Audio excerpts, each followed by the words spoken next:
Mi 11 ultra Xiaomi का 2021 में upcoming धमाकेदार स्मार्टफोन है। इस स्मार्टफोन में 120 हर्ट्ज रिफ्रेश रेट के साथ 6.7 inch 2K WQHD AMOLED display दी गई है। इस स्मार्टफोन में स्नैपड्रैगन का 888 प्रोसेसर दी गई।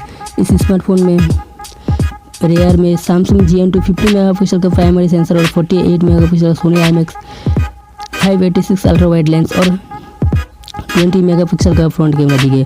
और इस स्मार्टफोन में 5000 mAh की एक बड़ी बैटरी दी गई, 67 वाट वायर्ड और वायरलेस चार्जिंग सपोर्टर के साथ और 10 वाट रिवर्स चार्जिंग सपोर्ट के साथ।